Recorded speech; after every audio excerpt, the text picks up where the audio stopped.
Ignorant de son ex-grossesse, il vient de signer un contrat idéal d'1 milliard de dollars. Il a versé du rouge du vin sur elle à sa baby shower. Puis le nouveau mari de la militaire est entré en disant « Touche-la encore une fois et tu verras ce qui se passe ». Cela l'a terrifié. Il n'a pas seulement l'humilié. Il a versé toute une bouteille de champagne sur sa femme enceinte ventre devant 50 invités horrifiés, trempant sa robe de maternité blanche jusqu'à lui peser comme la honte. Le doré liquide coulant le long de la courbe de la vie, elle portait l'enfant de son remplaçant. L'avenir auquel il ne participerait jamais, tandis que les caméras ont capturé chaque seconde de sa destruction. Là, David Reed a hurlé, le visage tordu par une rage si laide qu'elle rendait les enfants pleurent et les hommes adultes reculent. La bouteille vide pendant de son serrant la main comme une arme, il venait de vous ressembler maintenant exactement à ce que vous avez retenu l'habitude de faire. Maintenant, vous ressemblez exactement à ce que vous avez conservé l'habitude de faire. Ce sont des ordonnances. Tu crois qu'un bébé fait tuer spécial? Tu penses que ce salaud et ton ventre te donnent de la valeur? Emma, chaîne figée, le champagne dégoulinant de ses cheveux, depuis ses cils, s'accumulait à ses pieds comme une humiliation liquide. Sa main se porte instinctivement vers elle. Ventre de 7 mois de grossesse, protégeant sa fille du venin de son père ne pouvait pas encore la protéger. Je ne pouvais plus respirer, je ne pouvais plus parler, je ne pouvais rien faire d'autre que rester là. Tandis que son passé tentait de la tuer, l'avenir se dessinait devant tous ceux qui viendront. Pour célébrer sa nouvelle vie. Le jardin sombre dans le chaos. Des halètements, des cris, le bruit de chaises qui grincent violemment contre la pierre comme invités, ils se sont levés en titubant. Des téléphones ont été décrochés. Comme les armes, l'enregistrement, la documentation, témoignent de l'exécution publique d'une femme qui avait déjà survécu à cela un homme autrefois. Tu n'étais rien sans moi, la famille. La voix de David se brisa. Une sorte de désespoir qui provient d'un homme regardant quelqu'un survivre sans il se jeta en avant et attrapa Emma. Le poignet se crispa si fort qu'elle haleta, tirant sur son assez près pour qu'elle puisse sentir l'odeur du whisky qui pourrissait dans son haleine. Je t'ai donné un nom. Je t'ai donné la vie. Et ceci, c'est comme ça que tu me rembourses? En défilant avec un grognement militaire désespéré, en jouant à se déguiser dans une maison que vous ne pourriez jamais vous permettre? Ses doigts s'enfoncèrent dans sa peau. Pas assez fort pour laisser des bleus, mais assez pour raviver en elle de vieux traumatismes. Assez fort pour la faire revivre ses 26 ans, debout dans l'épicerie familiale, tandis qu'il lui jetait les papiers du divorce sur le comptoir et lui annonçait qu'elle mendirait dans la rue d'ici 1 an. Tu lui as dit? Gronda David, le visage à quelques centimètres du sien, la salive giclant. Tu as dit à ton nouveau mari qui tu es vraiment? Que tu as volé ma famille. Que tu as détourné des millions de Reed Holdings. Les larmes brûlaient les yeux d'Emma, non pas à cause de ces mots, mais à cause de cette terrible réalisation. Même maintenant, malgré tout, il pouvait encore la rabaisser. Il pouvait encore lui serrer la poitrine jusqu'à l'étouffer. Lâche-moi, murmura-t-elle, détestant le tremblement de sa voix, détestant que son corps garde en mémoire la peur alors même que sa raison savait que c'était faux. Pas avant que tu l'avoues, hurla David à son visage. Pas avant que tu aies révélé à tout le monde ta véritable nature, celle d'une profiteuse qui la touche encore. La voix venait de derrière Emma, basse, maîtrisée, empreinte d'un calme glacial qui fige les prédateurs et rappelle aux proies le véritable danger. Le jardin se tut.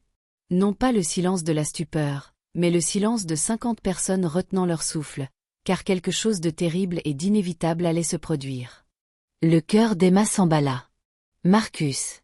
Elle se retourna, le champagne encore dégoulinant de ses cheveux, et aperçut son mari, debout sur le seuil de leur maison. Le colonel Marcus Chen, 1,90 mètres, un colosse à la musculature impressionnante et à la discipline militaire irréprochable, portait encore son uniforme de cérémonie après la réunion au Pentagone qu'il avait quitté prématurément. Le soleil de l'après-midi faisait scintiller les décorations sur sa poitrine, l'étoile de bronze, le cœur violet, l'insigne d'action de combat, autant de médailles qui racontaient des opérations secrètes et des situations désespérées, dans une violence que la plupart des gens ne connaissent que dans leurs pires cauchemars. Mais ce n'était pas l'uniforme qui fit lâcher l'emprise de David sur le poignet d'Emma. Ce n'était ni la poitrine décorée, ni sa stature imposante, ni même les mains qui avaient tué des ennemis pour défendre sa patrie. C'étaient ses yeux, froids, concentrés, brûlant de la fureur contenue d'un homme qui avait survécu à des épreuves qui avaient brisé d'autres, qui avait pris des décisions de vie ou de mort dans l'obscurité. Qui savait à quel point le corps humain était fragile et de combien de façons il pouvait se briser sans laisser de traces visibles par les caméras. Marcus traversait la pelouse avec la grâce prédatrice d'un grand félin. Silencieux malgré sa taille, chaque pas était mesuré avec la précision d'un chasseur aguerri, traquant de véritables ennemis à travers montagnes et déserts. Chaque respiration était contrôlée comme s'il préparait un tir. La foule s'écarta comme la mer Rouge devant Moïse. Les invités se bousculaient pour s'écarter de son chemin. Il s'arrêta à 1 mètre de David. Assez près pour frapper. Assez loin pour que la menace s'insinue comme un poison. Assez loin pour que l'imagination de David comble les terribles vides. La mâchoire de Marcus était si crispée que ses muscles tressaillirent. Ses mains, celles qui avaient bercé Emma lors de ses cauchemars à propos de David, celles qui avaient tenu son visage entre leurs mains pendant qu'elle pleurait, se sentant insuffisante, celles qui, chaque soir, murmuraient des promesses à leur fille sur son ventre arrondi, étaient crispées en points le long de son corps. « Et tu verras bien », conclut Marcus, sa voix s'éteignant en un murmure qui, d'une manière ou d'une autre, résonna dans tout le jardin comme une sentence de mort. J'ai éliminé les menaces à la sécurité nationale avec moins d'hésitation que je n'en aurais eu pour vous éliminer. Alors, je vous en prie, touchez encore à ma femme. Donnez-moi une raison. Le visage de David se décomposa. Blanc, puis vert, puis gris comme celui d'un cadavre qu'on prépare à l'enterrement.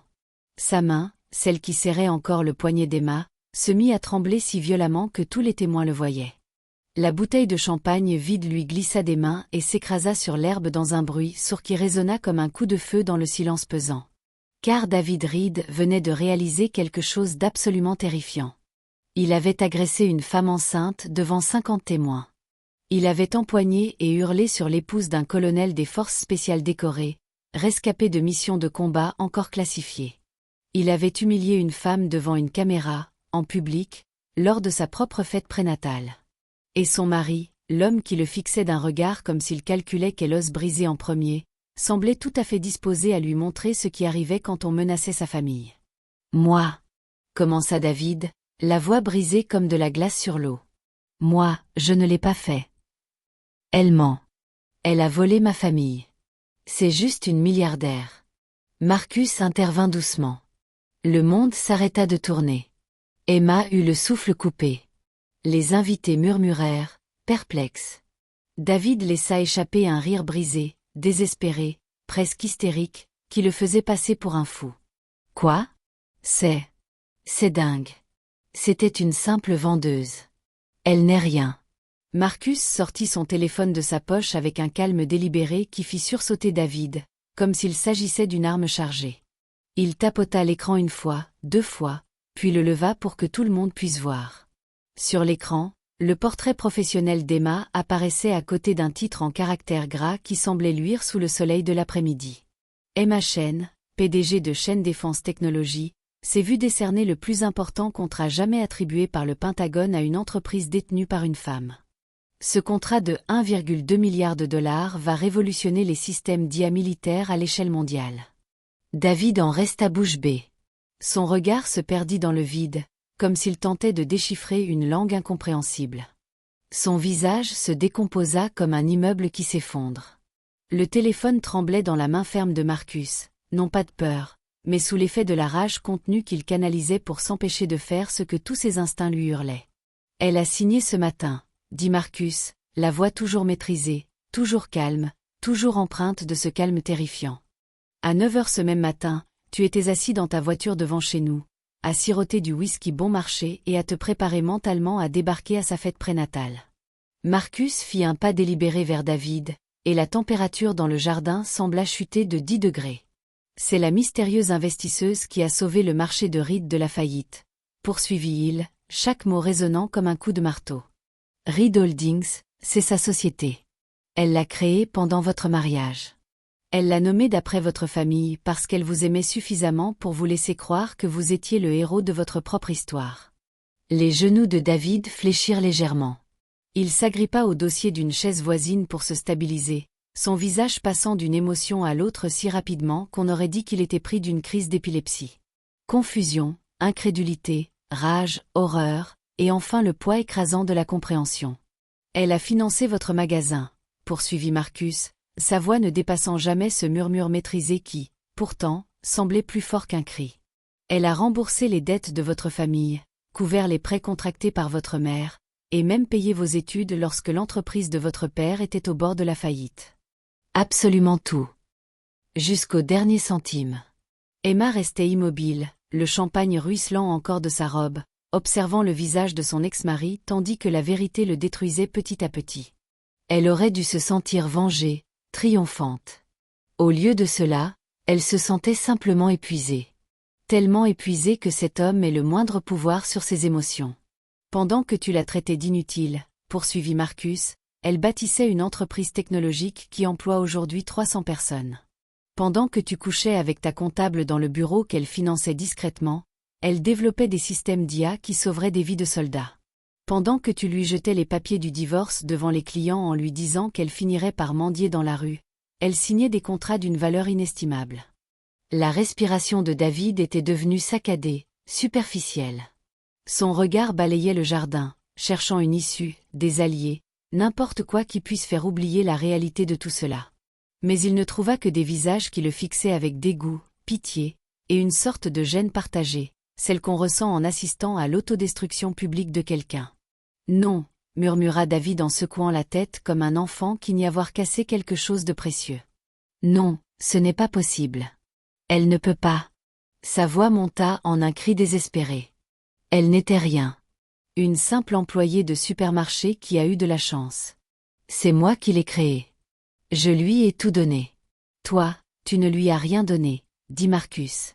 Et il y avait quelque chose de presque triste dans sa voix maintenant. Sauf les raisons de partir. Sauf les cicatrices qui la hantaient encore dans ses cauchemars. Sauf les années de sa vie qu'elle ne récupérerait jamais. Emma sentit sa gorge se serrer. Non pas à cause des mots de David, mais de ceux de Marcus. Parce qu'il avait raison. Elle faisait encore des cauchemars. Se réveillait encore parfois dans leur belle chambre, dans leur maison rassurante.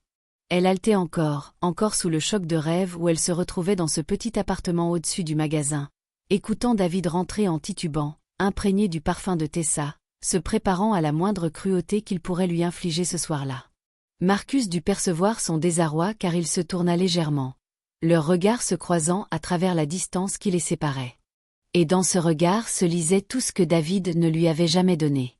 Protection, respect, amour inconditionnel, sans contrepartie, sans condition, sans exigence qu'elle se fasse plus petite pour satisfaire son ego. Chérie, dit doucement Marcus, s'adressant désormais uniquement à elle, la menace ayant disparu de sa voix. Ça va ? Le bébé va bien ? Emma hocha la tête, une main toujours posée sur son ventre, immobile, là où leur fille s'était installée, comme si elle aussi pouvait pressentir le danger dans le jardin. On va bien ? Parvint-elle à dire, la voix plus assurée qu'elle ne l'aurait cru. Les épaules de Marcus se détendirent légèrement. Il ôta sa veste d'uniforme, celle ornée de médailles, témoignage de sa bravoure, et s'approcha d'Emma en 3 grandes enjambées. Il l'enroula autour de ses épaules, recouvrant sa robe imbibée de champagne, ses mains s'attardant sur ses bras avec une infinie douceur. « Je te tiens », murmura-t-il contre sa tempe si bas qu'elle seule pouvait l'entendre. « Je te tiens, et je ne te lâcherai jamais. » Derrière eux, David émit un gémissement semblable à celui d'un animal blessé. Emma, parvint-il à articuler difficilement. Et il y avait dans sa voix quelque chose d'inédit. Un désespoir authentique, le début d'une véritable compréhension. Emma, s'il te plaît. Je ne savais pas. Emma ne se retourna jamais pour le regarder, toujours blottie dans l'étreinte protectrice de Marcus.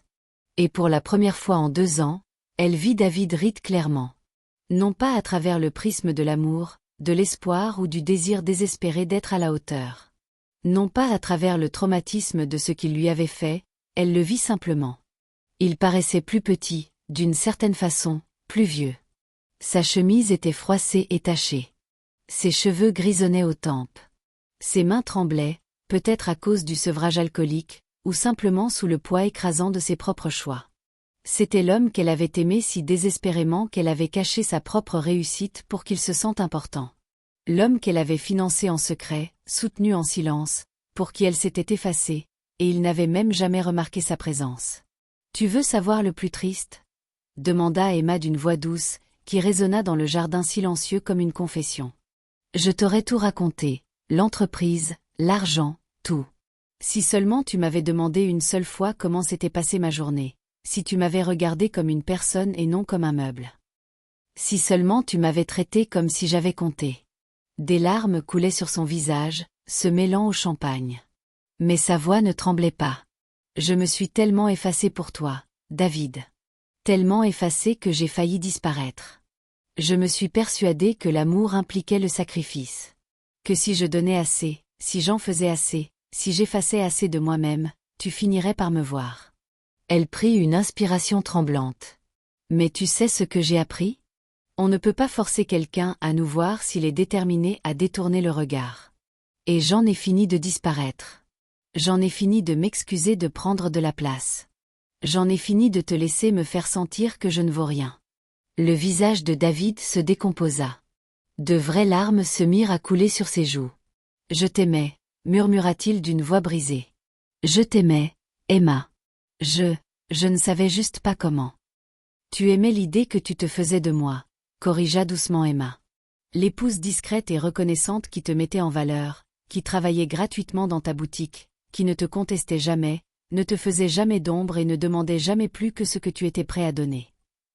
Mais tu ne m'as jamais aimé parce que tu ne m'as jamais connu. » Elle se retourna dans les bras de Marcus, pressant son visage contre sa poitrine, respirant son odeur familière. Propre, sûre, chez elle. « On peut rentrer maintenant ? » demanda-t-elle doucement. « Je suis fatiguée. Le bébé est fatigué. Je veux juste rentrer. »« Bien sûr, » murmura Marcus, la guidant déjà vers la maison, un bras autour de ses épaules, l'autre main posée sur son ventre. « Laura » lança-t-il à l'assistante d'Emma, figée près de la table du gâteau, les larmes ruisselant sur ses joues. « Appelle la sécurité.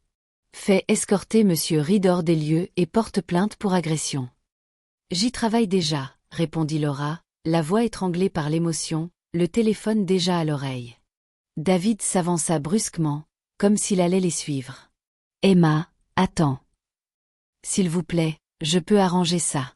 On peut en parler. » Marcus se retourna, et son expression fit reculer David comme s'il avait été bousculé. « Si jamais tu contactes ma femme, » dit Marcus d'une voix glaciale, « si tu l'appelles, si tu lui envoies un SMS, une lettre, si tu te présentes près d'elle, je me ferai un devoir de te faire comprendre ce que signifie le mot « conséquence ».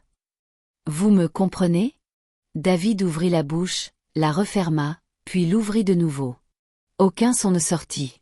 Il resta planté là, une bouteille de champagne à ses pieds, entouré d'invités stupéfaits et de téléphones portables qui filmaient, regardant Emma s'éloigner de lui pour la deuxième et dernière fois. Tandis que Marcus et Emma atteignaient le seuil, une invitée, une femme d'un certain âge en uniforme militaire, commença à applaudir lentement, puis de plus en plus vite. Puis une autre personne se joignit à eux, puis une autre, jusqu'à ce que tout le jardin éclate en applaudissements. Non pas pour le drame, non pas pour la vengeance, mais pour Emma, pour avoir survécu, pour avoir bâti quelque chose de beau sur les cendres de ce que David avait tenté de détruire, pour avoir refusé de rester brisée. Emma ne se retourna pas. Elle s'appuya simplement sur la force de son mari et le laissa la ramener à la maison. 1 heure plus tard, Emma était assise dans leur chambre, enveloppée dans le peignoir de Marcus. Ses cheveux étaient encore humides de la douche qui avait éliminé le champagne, mais pas tout à fait le souvenir. La robe blanche gisait froissée dans un coin, abîmée, tachée, preuve des violences qu'elle devrait remettre à la police.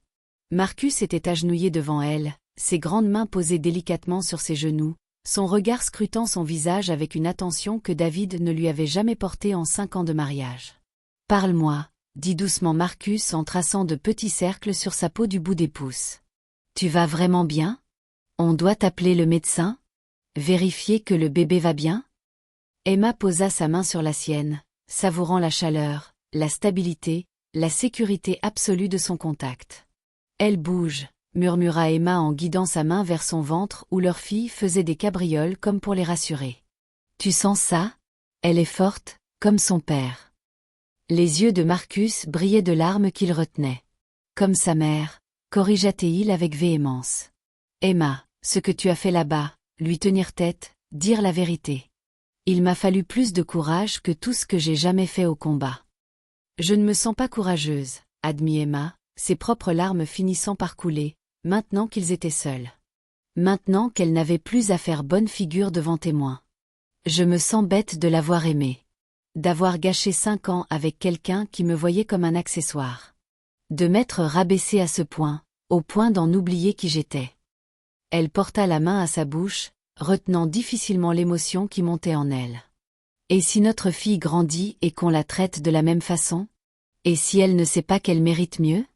Et si je ne peux pas la protéger d'hommes comme David? Marcus se redressa, s'assit à côté d'elle sur le lit et la serra dans ses bras avec une tendresse infinie. De la douceur. Alors elle aura une mère, dit-il, la voix rauque d'émotion. Une mère qui a survécu à l'enfer et bâti le paradis. Une mère qui lui apprendra que sa valeur ne dépend pas du regard des hommes, qu'elle peut être brillante, forte, douce et vulnérable à la fois. S'éloigner des personnes qui vous rabaissent n'est pas un signe de faiblesse. C'est l'acte le plus courageux que vous puissiez accomplir. Il posa sa main sur le ventre d'Emma, sentant leur fille donner des coups de pied contre sa paume, comme pour approuver ses paroles. Elle t'aura, Emma. Et cela signifie qu'elle grandira en voyant une femme à la tête d'entreprises valant des milliards de dollars pleurer encore devant des films tristes. Qui révolutionne la technologie militaire et a encore parfois besoin d'être rassurée. Qui est assez forte pour bâtir des empires et assez courageuse pour demander de l'aide quand elle en a besoin. Marcus releva le visage d'Emma pour croiser son regard. Elle ne doutera jamais de son caractère extraordinaire, car elle le verra en toi chaque jour. Et si un imbécile tente un jour de la rabaisser, elle se souviendra de sa mère, dans sa robe trempée de champagne, lui disant clairement qui elle était. Et elle saura qu'elle descend de guerrier. Emma fondit en larmes. Des larmes bienfaisantes, guérissantes, celles qui emportent le poison et laissent place à un renouveau. Elle pleurait pour la jeune fille qu'elle était à 18 ans, dormant sur les bancs de l'arrêt de bus et se croyant indigne d'être sauvée. Pour la femme de 26 ans qui avait aimé David si désespérément qu'elle s'était effacée en essayant de gagner son affection, pour chaque instant où elle avait cru à ses mensonges sur sa valeur. Et elle pleura de gratitude envers l'homme qui la tenait dans ses bras, qui avait perçu son intelligence avant sa beauté, qui célébrait son succès au lieu de s'en sentir menacée, qui la protégeait farouchement sans jamais la faire se sentir faible. « Je t'aime », murmura-t-elle contre sa poitrine. « Je t'aime tellement que parfois ça me fait peur. » « Bien, » murmura Marcus en déposant un baiser sur son front. « Parce que je t'aime tellement, je me battrais contre Dieu lui-même s'il essayait de te faire du mal. Tu es tout pour moi, Emma. Toi et cette petite fille. Le reste n'est que du bruit. » Ils restèrent ainsi longtemps, enlacés, sentant leur fille se balancer entre eux comme une promesse de l'avenir qu'ils construisaient ensemble. En bas, ils entendaient Laura donner des instructions au personnel du traiteur, s'efforçant de sauver ce qui restait de la fête prénatale, transformant le lieu, autrefois ravagé par les dégâts, en une véritable célébration. Le téléphone d'Emma vibra sur la table de chevet. Elle faillit ne pas regarder, mais Marcus le prit, vérifiant l'écran pour s'assurer que ce n'était pas David qui essayait de la joindre à nouveau. « C'est Laura », dit-il en lui montrant le message. Elle dit que la vidéo est déjà devenue virale. 20 millions de vues en 2 heures. Les commentaires sont, fit-il défiler en haussant les sourcils, tous de ton côté. On te considère comme une héroïne. Emma prit le téléphone et lut les messages qui affluaient. Des médias demandaient des interviews. Des femmes partageaient leurs histoires de rupture avec des partenaires abusifs. Des publications économiques s'intéressaient à son contrat avec le Pentagone. Des utilisateurs de TikTok disséquaient chaque instant de l'humiliation publique de David avec la précision jubilatoire de psychologues amateurs. Mais un commentaire l'a fait s'arrêter net, lui a coupé le souffle. J'ai vécu 12 ans dans un mariage abusif, j'ai regardé cette vidéo 3 fois et j'ai demandé le divorce ce matin. Si elle a pu bâtir une entreprise valant des milliards alors que son mari la traitait de bonne à rien, je peux survivre à ma séparation. Merci de nous avoir montré ce qui est possible. Emma la montra à Marcus, les mains tremblantes. Et si, commença-t-elle, puis s'arrêta, l'idée trop grande et trop fragile pour être exprimée sans se briser. Et si? Quoi? Demanda doucement Marcus. Et si mon histoire aidait d'autres femmes à partir? Murmura Emma. Et si traverser tout cet enfer avec David? Et si ce n'était pas seulement à cause de moi? Et si c'était pour montrer à d'autres qu'elles aussi peuvent survivre? Marcus sourit. Et c'était ce sourire qui l'avait fait tomber amoureuse de lui, un sourire rempli de fierté, d'émerveillement et d'une confiance absolue en elle. Alors, David Reed fit une seule chose utile dans sa misérable existence. Il dit, « Il t'a donné une histoire qui sauvera des vies. Non pas grâce à lui, mais grâce à la personne que tu as choisi de devenir malgré lui. » Emma se laissa aller contre la poitrine de son mari, une main sur son ventre, l'autre faisant défiler des centaines de messages d'inconnus qui se reconnaissaient dans son histoire. Des femmes qu'on avait traitées de bonnes à rien et qui commençaient à douter de la véracité de ses propos. Des hommes qui prenaient conscience de leur comportement toxique et aspiraient à changer. Des jeunes qui découvraient la véritable nature de l'amour, par opposition aux formes déguisées de la violence. 6 mois plus tard, Emma se tenait dans la salle de briefing du Pentagone, Maya Rose Chen, 3 mois, endormie dans un porte-bébé contre elle, pour présenter la version finale de son système de défense par intelligence artificielle à une assemblée de généraux et d'amiraux. Sa société triplerait de valeur. Forbes la nommerait parmi les femmes les plus influentes du secteur technologique. Elle serait invitée à prendre la parole aux Nations Unies sur la place des femmes dans les domaines des sciences, de la technologie, de l'ingénierie et des mathématiques, STEM, et sur l'importance de l'indépendance économique. Mais rien de tout cela ne lui semblerait aussi important que les messages qu'elle recevrait chaque jour de femmes qui, après avoir vu cette vidéo où elle apparaissait, vêtue d'une robe trempée de champagne, refusant d'être rabaissée, avaient trouvé le courage de se libérer de leur propre emprise. Le dernier magasin d'alimentation de David Reed fermerait 3 mois après la fête prénatale. Margaret devrait vendre la maison familiale pour rembourser les dettes qu'Emma avait couvertes en secret pendant des années grâce à un investissement discret. Tessa n'enverrait aucune carte de condoléances, trop occupée avec son petit ami trader à Wall Street pour se souvenir de l'homme qu'elle avait contribué à ruiner. David tenterait une dernière fois de contacter Emma par l'intermédiaire d'un avocat, lui demandant si elle envisagerait d'investir dans un nouveau projet d'entreprise. Sa réponse, transmise par son équipe juridique, tiendrait en 2 mots qui se suffisent à eux-mêmes, absolument pas. Non par cruauté, non par vengeance, mais par lucidité, par cette dure réalité. Certaines personnes ne reconnaissent votre valeur qu'après vous avoir perdu. Et à ce moment-là, il est trop tard. Consciente qu'elle ne lui devait rien, ni son argent, ni son temps, ni même sa colère, elle se devait tout. Et elle était enfin prête à réclamer ce qu'elle avait reçu. Assise dans sa chambre, les bras de Marcus autour d'elle et leur fille qui gambadaient sous sa main, Emma comprit quelque chose de profond. La plus grande vengeance n'était pas la destruction. Il ne s'agissait pas de voir David perdre tout, bien qu'il l'ait fait.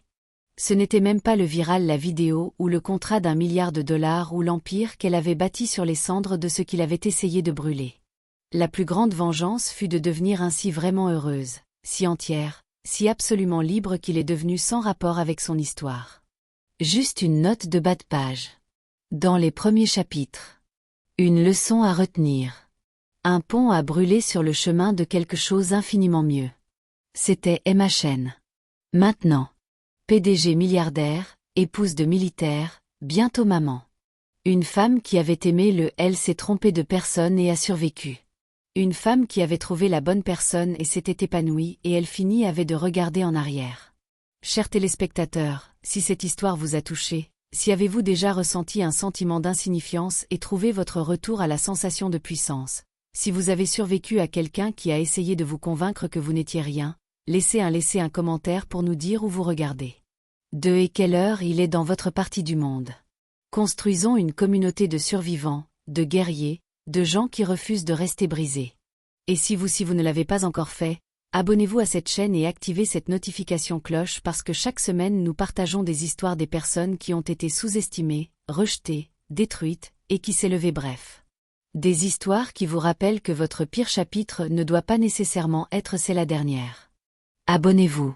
Bouton, sonnez cette cloche, et dans les commentaires, dites-nous ce que vous diriez à ton toi plus jeune qui ne connaît pas son notre propre valeur encore. Comblons cet espace. Avec espoir, avec vérité, avec la preuve que la survie est possible et la prospérité l'est aussi. Mieux encore. Parce que vous méritez d'entendre ceci. Tu n'es pas ce qui t'est arrivé. Tu es ce que tu as choisi de devenir malgré tout. Abonnez-vous dès maintenant. Votre futur vous le fera savoir. Remercier.